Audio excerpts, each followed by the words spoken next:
Well, this morning our guest is DeonScheepers from Pivotal Data. Deon, if I'm correct, you're the CTO. Yes, the official title is Chief Customer Officer. So, a simple way of explaining it is I head up the business development for Pivotal Data. For Pivotal Data, right. And I think for the viewers, Deon and I go back, I think it's 15 or even more years. And over all those years, we've worked together on numerous projects. And I've always considered Deon the go-to guy when it comes to contact center technologies, whether it is the product or the services that he's providing, or just generic industry information. So, Deon, it's a great privilege to have you with us this morning on this interview.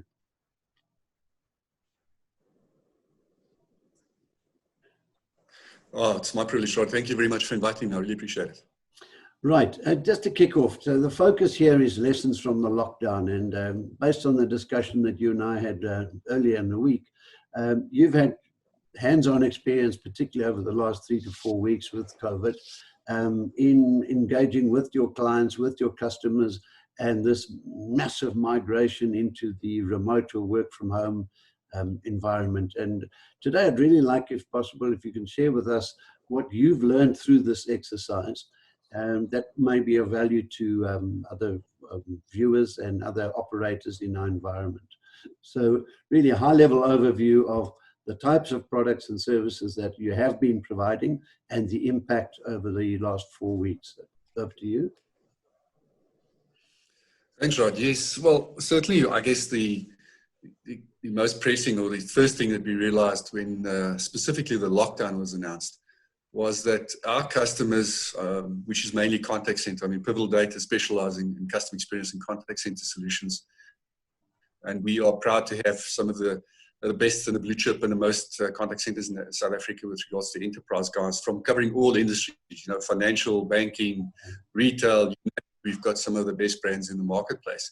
So it was quite surprising for us to realize that when the lockdown was announced, that most of these guys were totally unprepared for the consequences or for the resulting component around how do we suddenly move to a world where we're moving our agents to work from home. Obviously going into lockdown, and as you would understand, most of the contact centers that we service, whether it's financial or retail or business process outsourcing, most of those guys, their operations and their businesses were not seen as business critical. So they had to make some very quick and very urgent plans to move the agents out of a home or an office environment into the home working stage quite rapidly. And that was a big challenge because they weren't prepared for it. We certainly saw that the customers that we had that had cloud-based, true cloud-based solutions were far better prepared. Well, not prepared. It was quite a lot easier for them to move to a home agent scenario or work from home scenario, because in most cases, when you talk about cloud scenarios or cloud applications, these cloud applications allowed them to literally activate an agent from anywhere in the world at any time with only basic internet access, for lack of a better word, if it's required. So technology capabilities that allow an agent to log on just using a simple internet browser made it a lot easier for an internet or an agent or a supervisor or manager to work from any location, provided there's internet connectivity. So the guys that had cloud solutions, a lot easier, quicker to set up and get things going. But the majority of the customers were pretty much still running on either on-premise or hosted applications that weren't fully ready for this whole cloud scenario, and were still making use of, let's call it thick client, where you still had an application that had to be installed on your laptop or desktop or agent workstation in order to work. And it wasn't just as simple as connecting with a browser. So there was different scenarios, different people. Some of them were easier than others. But what became quite clear was the fact that, yes, we had to rush, we had to help, we had to get things going as quickly as possible. What we also see is that, or saw that, was that a lot of these guys weren't prepared with regards to connectivity. Well, there's one thing, connectivity. Second thing was applications or devices. So if you want to get an agent working from home, first of all, there had to be some kind of connection, to your company systems, applications, and just getting an agent working from home.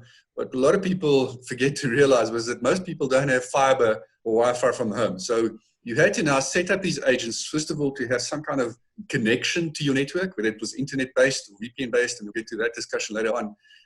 But the connectivity wasn't in place. And some people that might have had connection available, might not have been of good quality. So not sufficient to run certainly high-speed application connection or even running voice over IP or voice connection. So it became quite a bit of a challenge. And then to a certain extent, a lot of the agents did not have their own laptops, not their own workstations. So the companies now suddenly had to run around and say, listen, how do I give the agents the necessary equipment from a laptop or desktop point of view? How do we give them the right applications with regard or access to maybe phones or headsets or soft clients, and then having them connected? So either issuing staff with SIM cards or to get 3G or LTE access or whatever the case might be. So those logistics became quite a big challenge. We saw a lot of our customers allowing agents to physically carry out workstations, the physical PC box and screen and keyboard and mouse out of the office, giving them some kind of SIM card which they had to sign for so we can get some kind of 3G dongle to allow them to from home. Come in here with just a question which is it raised in that little discussion. How many, or were there any of your clients that actually had a disaster recovery business continuity program or in place that they were able to implement and execute for a pandemic disaster such as COVID? Well, most of them certainly did have some kind of DR plan in place, disaster plan in place, but the disaster plans was primarily structured around having an alternate site where instead of coming to the office, agents would go to a backup site next. So, which means when you're talking about the COVID challenges and keeping distance between people, that didn't help at all, because even if you moved to the DR site, it was still around having all these agents in one location and traveling. So that whole disaster recovery thing actually in most cases was actually useless. And that was one of the big challenges there, because now they literally had to get people working from home, maintaining this whole social distancing thing. And to a large extent, a lot of these, as I mentioned before, a lot of these contact centers weren't providing essential services. So having people travel was a no-go. So that was another challenge. And even if they were allowed to set up in a disaster site, and social distancing was the big thing, they couldn't even travel to get to those locations. So it became quite a bit of a challenge. You mentioned earlier that a number of your clients were already on on-premise solutions. Were you able to move them fairly rapidly into a cloud-based solution?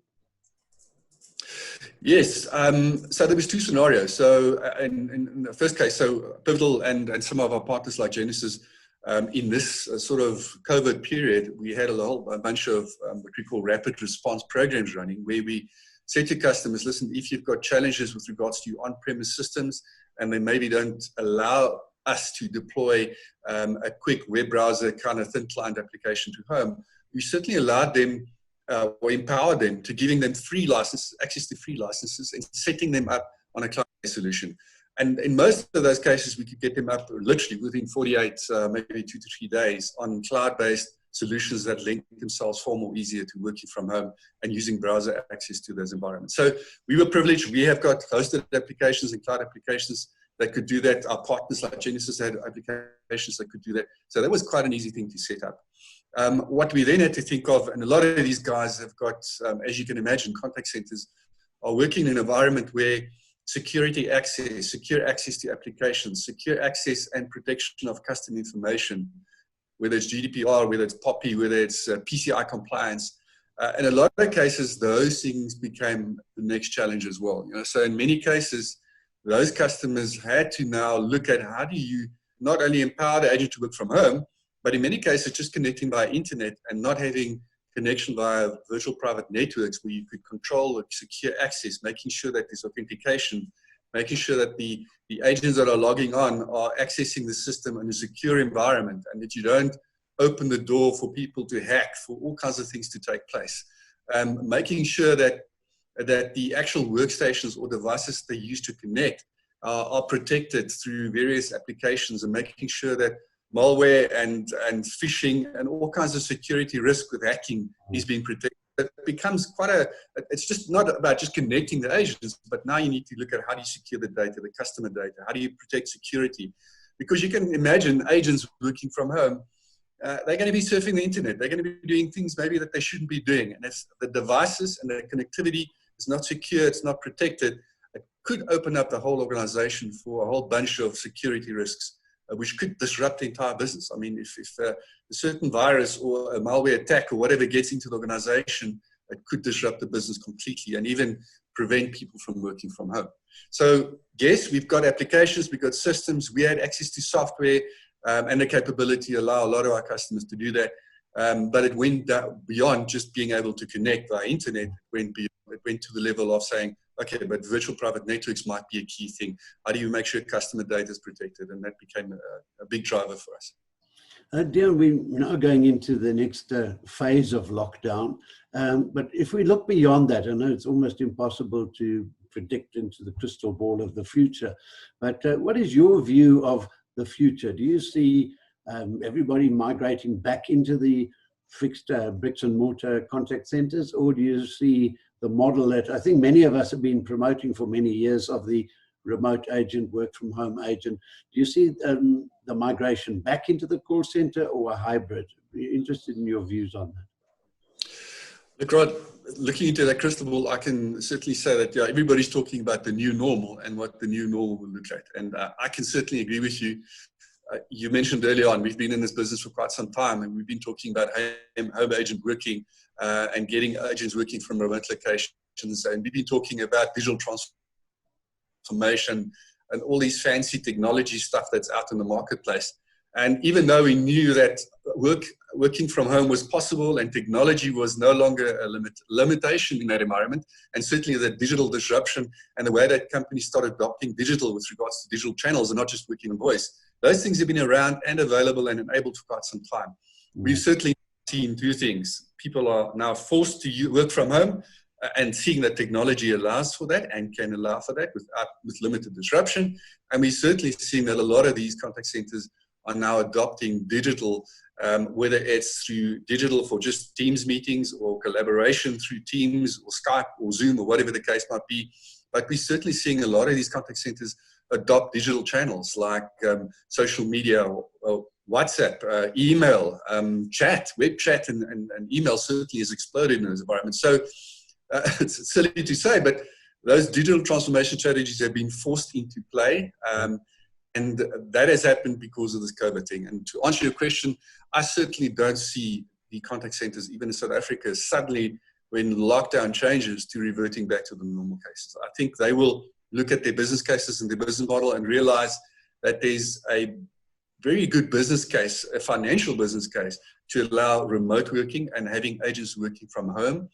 And certainly it's going to be, cost saving them costs and money and reducing time. And the big thing for them is just going to be to now start looking at how do you manage productivity? How do you manage customer or agent engagement?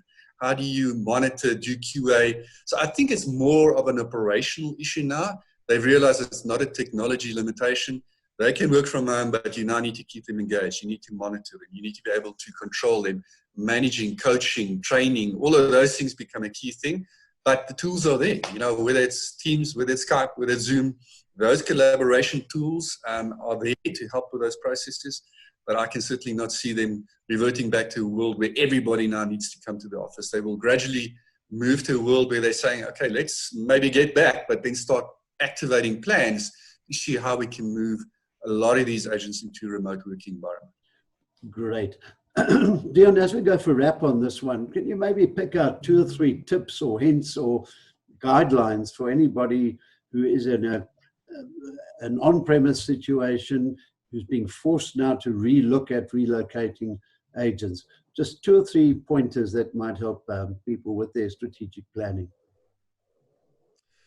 Yes, look, certainly I think, as I mentioned before, we've been talking about a whole bunch of fancy technologies and digital transformation and the fourth industrial revolution for quite some time.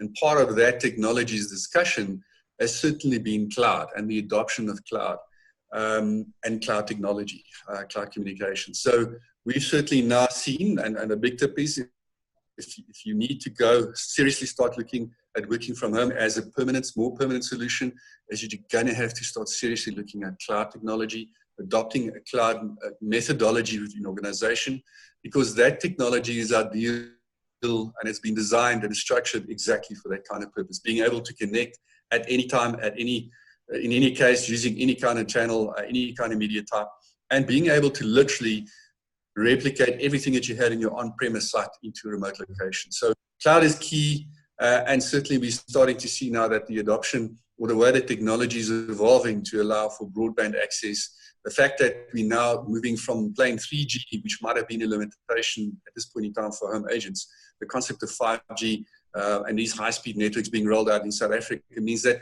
the bandwidth, the mobility, all those access are there. Cloud technology is ideally suited for those kinds of things. And certainly we're now seeing that cloud contact center technology gives you access to all the tools you need with regards to workforce management capability, all the multimedia channels, having digital driven into that environment. So everything is there, and I would certainly put the adoption of cloud technology for my contact center, for my customer service as a top priority, and then making sure that within that environment, you deploy some proper models around customer service, making sure you get voice of the customers, voice of the employee, employee engagement. Both those models now need to be changed in order to make sure that that engagement with regards to staff and that engagement with regards to customer satisfaction is driven through those kinds of remote tools. Excellent.